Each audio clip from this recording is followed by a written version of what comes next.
Hey guys, I'm Dean. And I'm Norman. And today we'll be talking about the number one reason for divorce. And if you need to know what that is, it's the root of all evil. It's money. Finances.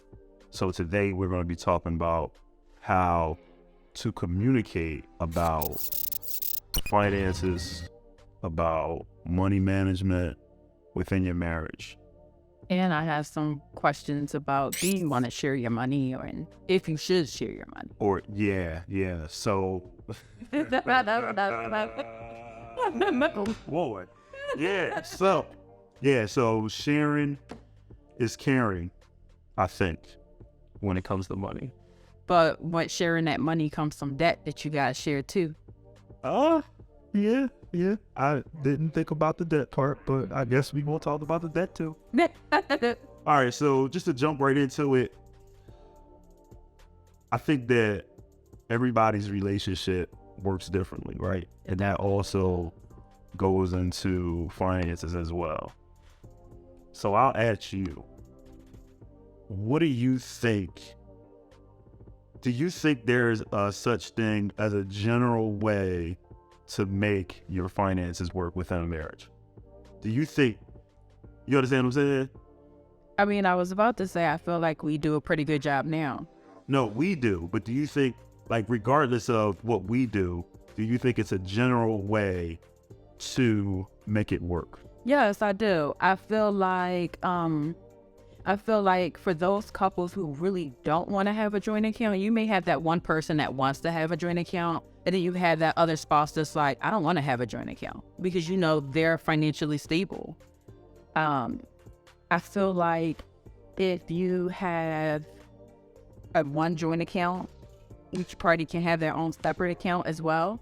That can help them out. Or you have those people like me, you like, listen, I don't even care. Just put it all in there. It's all going to get spent, period. So there's something for everybody.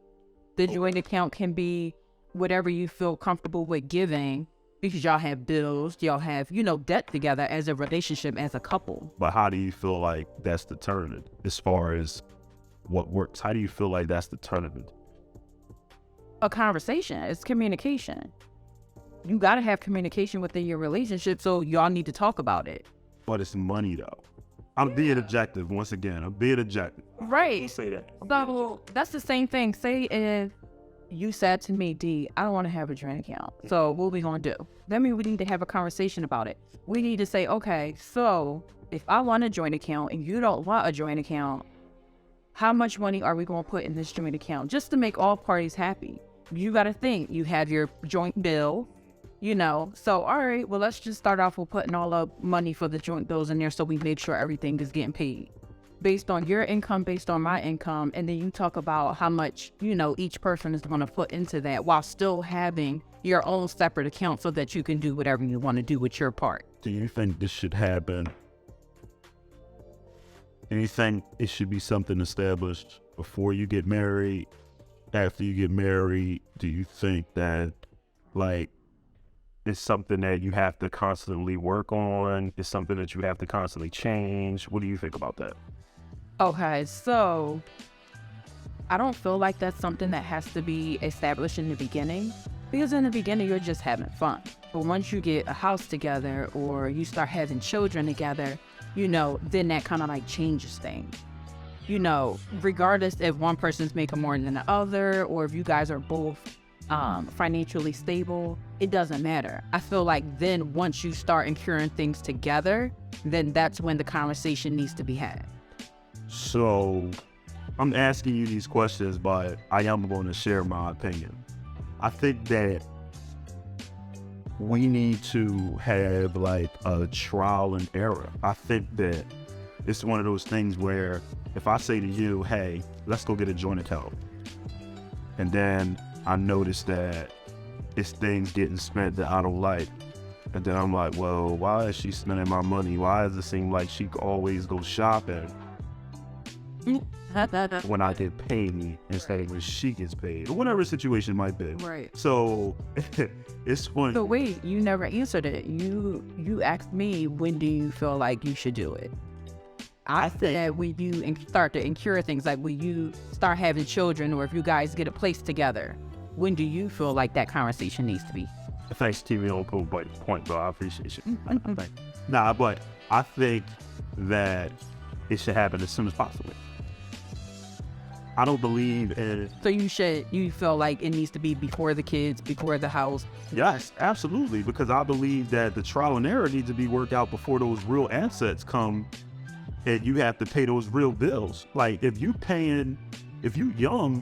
a couple that's young and all y'all paying is a phone bill together and, something stupid like that, I mean, see how it works then.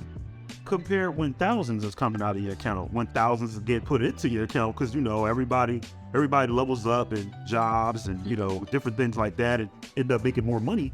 But you need to figure that out when it's less money. Okay. So that you have a system. So say we were a younger couple. If we were a younger couple, and you said to me, D, let's get a joint account. This is before the kids, everything. Yeah. And I said, well, I don't want to get one right now. What would have been your response? So I don't know. And I'm going to give you that response after this quick break.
We're back talking out with the Greenes. Before we went to break, Denise asked me a question, just so everybody can understand what that question was. D, could you ask me that question again? Yes, I said before the house, before the kids, if you was to ask me, do you want to get a joint account? And I said, no, I'm not ready. What would have been your response? Well, my response would have been simple, because the first thing I would have been asking is why. Like, what makes you not ready? Right. And then the rest of my response will go off of that.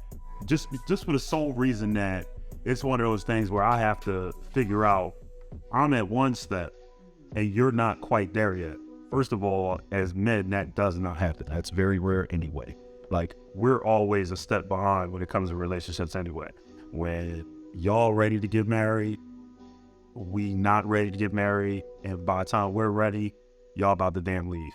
So that's how it usually works. Usually we're not quite ready. Usually y'all think a little bit faster as far as relationships is concerned. So I would ask why to start off. But that's where I would be as far as that's concerned. But what I was saying earlier was the trial and error part, because everything doesn't work for everybody, because everybody is different. Certain things that work for us will not work for other people. Well, I know that. I mean, I have a friend of mine.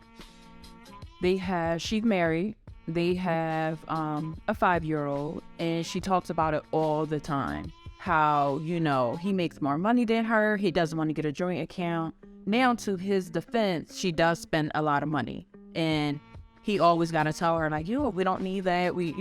And their kid is spoiled, of course. But she's like, okay, my part of the bills is what my paycheck goes on. So I have nothing for my pocket. So she's constantly going to him for money. And he's like, well, what do you need now? And that's another thing, because listen, no, their bills are split directly in the middle. Like, say if they mortgage is $1,400, cut down the middle. Their electric bill is $200, cut down the middle.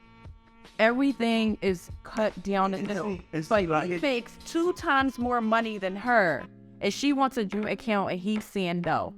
So Well, see, let's just take the money part out of it for a second. Who makes more? Let's just take that out of it for a minute. When you're in a house, it's a bottom line of how much money comes out of your house and into your house every month, regardless of who makes more and who makes less. So let's just say that bottom line is $5,000. Just say your bottom line is $5,000. Coming out of your house is $5,000. Right. Why should it be a situation where, I think that's petty as hell. Why should it be a situation where everything is split down the middle? That goes back to upbringing, because what happens is that as a man, I was brought up, I'm the one who keeps the roof over the house, over the household. I am the protector. That's me. That's what I do. So whatever that mortgage is, that rent is, that's what I pay. If I don't pay nothing else, I know I'm paying that. So that means if I make less, guess what? I'm paying that. Like, my paycheck, my income will be able to handle that. Now, that's not to say that. But that's not all men. That's not all men, because she definitely is like, yo, I can't keep doing this. After I pay half of the mortgage, half of the electric, half of the gas, half of the water, half of daycare, half of food. Yeah. I'm broke. Like, she doesn't even have money in her pocket, but he's still walking around with thousands of dollars in his pocket, of course, because he makes more money than her. So, you know what's interesting? Do you feel as though that the person who makes more money dictates how the finances are managed? Absolutely not. Okay. Because I feel as though that I feel like it's the spouse, it's the couple, it's who you're marrying. Okay, so I feel as though like this, right? If the woman makes more money, let's just say the woman makes more money than the man, right? Mm-hmm. Does she dictate how the finances go? I think she does. And the only reason why... But when you say that, do the man dictate if he makes more? Because for years, men have been bringing their paychecks home, and the women, have been... Because y'all are the managers. Y'all are doing a better job at managing the money. And yes, I'm sorry, fellas, I said it. Like, yes, they do a better job. There's nothing we can do. Now, if you want to know, if you really want to know, if you want to get into it, yes, I am the spender. That's what I do. Yeah. Like this, it's a sport to me. I like to go shop.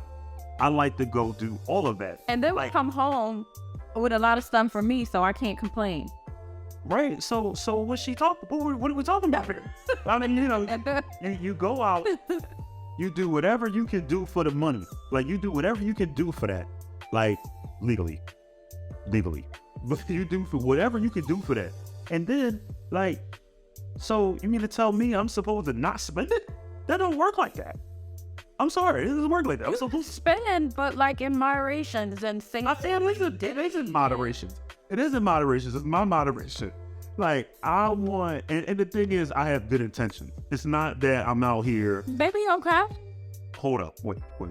What are you, like, we're not going to do okay. Like, we're going to. I have good intentions. So, like, I'm not out here doing anything frivolous, like going to the casino and blowing money. Well, I might be spending it, but I'm not blowing money. Blowing money and spending money, two different things. I'm not like, horse betting or like, going to different card games on a regular basis. No, I'm buying sneakers.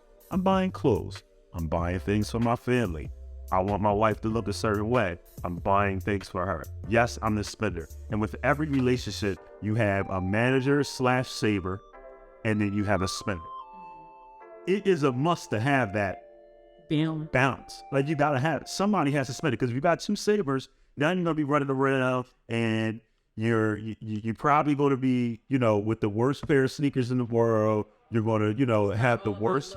the worst pair of clothes. You're not going to live to your fullest potential. And I'm all about living. I don't want to just exist. I want to live.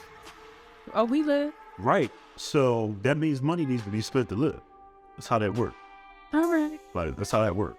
So, do you know finances is the #1 divorce so you talk with me that. thing?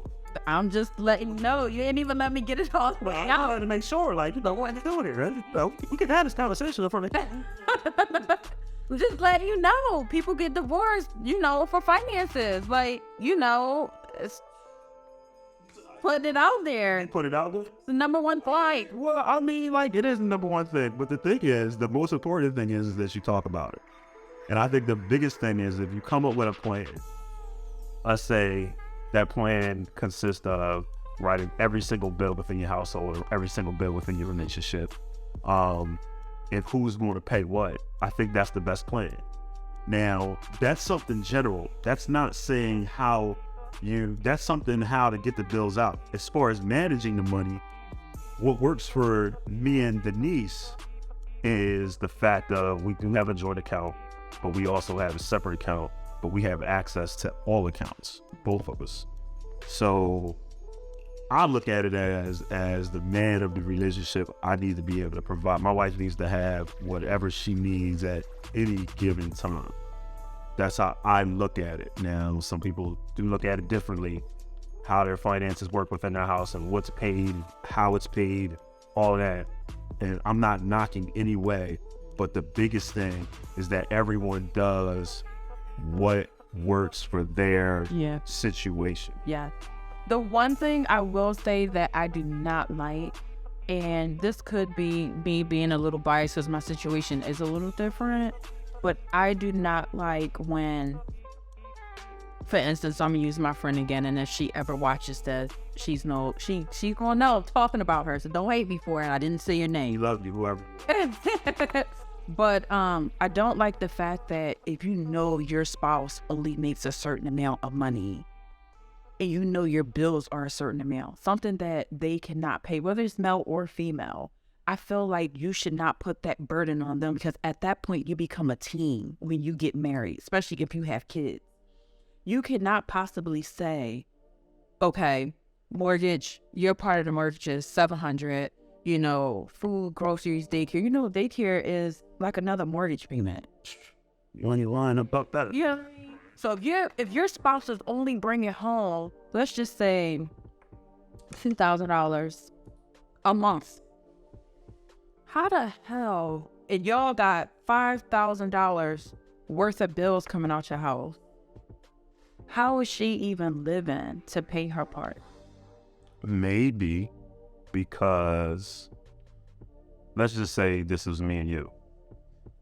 Maybe because if that person's the spender, the saver wants to save and wants to be in control. Because the saver, even though they want to be in control. So they want to be in control, so they want that person to spend all their money so now they can manage all the other shit that they do. Yes. That's usually, I'm not saying that it's right, but I'm just saying, like, out of people that I've talked to, different relationships, the saver wants control, right? They don't want to spend, but they want control. But the wildest part about that dynamic is that I think that they spend what they want to spend money. They do. And I just find it to be a real crazy dynamic. It's like, okay, yeah, I label myself as a spender, and I'm okay. I will be that. But it's like, as a saver, you save money, yes, but then you'll make the exact same buy or something else that you wanted. So it's like, what are we really doing now? But that's a song. That's definitely not me. I just want to be controversial here. It's definitely for the audience. I just want to be slightly controversial here. I'm going to say this. I'm going to ask this. What happens in the relationships? It's 2021. As we know, women are on the rise. Women are doing a lot of good things, right? What happens in a relationship where the woman is the breadwinner and the man is the person who, they the house husband, or, because that's a thing now, they're the house husband, or they're they make less. How do you think that should be managed as far as on the money aspect? How do you think as a woman that should be managed? I feel like it should be the same thing. I feel like a conversation needs to be had. What bills is going to be paid, if you guys both agree to having a joint account with your own separate account, or just having one joint account, or are you guys going to just keep it separate and then the one person sends you their half? However you guys work it out, I feel like no matter what the stipulations is, I feel like a conversation needs to be had and it needs to be duked out, because one thing for certain, one person may get angry about it and now y'all mad and now you bitter and now that's talks of divorce, or, this not getting paid, that's not getting paid. And it can be, destroy what you already have. So from a man's perspective, I'm going to say this, and this is my small little rant. I'm going to say this. You need to know who you marry. Because what happens is, unfortunately, some women are not like that.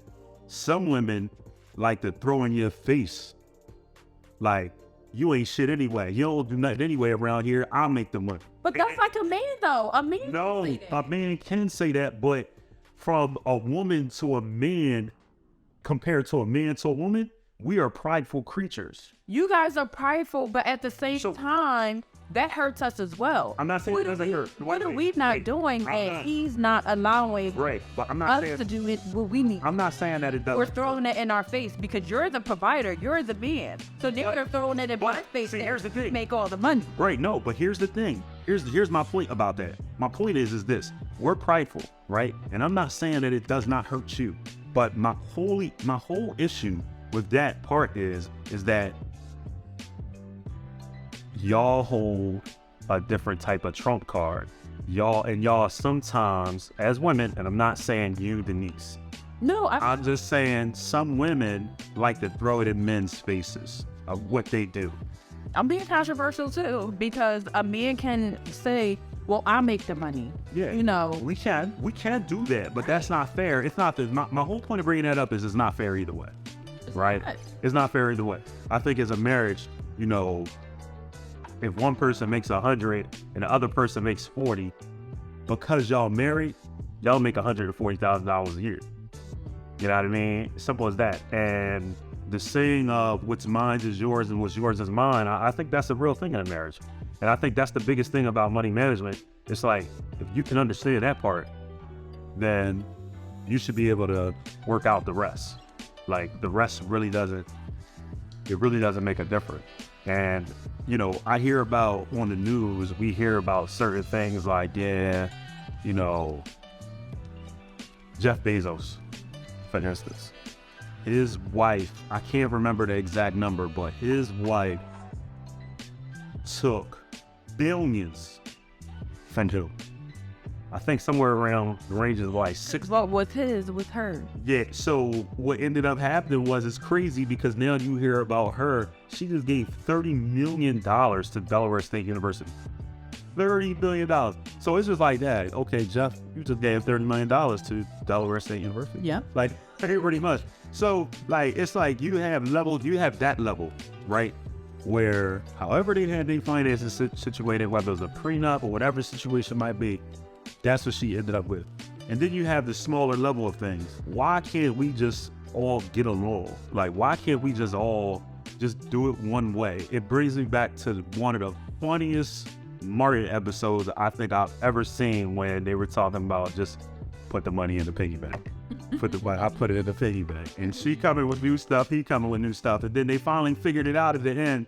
Like, you know what? This ain't gonna work. We need to go back. We're not ready for this. Yeah. So I think that some of these people, some of these marriages, some of these relationships out here need to really sit down, lay it all out, lay how each other feel, lay how each other feels, and just lay it all out there. Just like, no, look, this ain't anything for to do. Just communicate about it, talk about it, and then once you talk it out, I guarantee you'll probably have a better situation as far as your money management and how money is going to be revolved within your household and within your relationship. Yeah. So we gonna wrap this one up. Got anything else to add about this one? Just remember, it's the number one thing. Divorce. money management. Talk it out.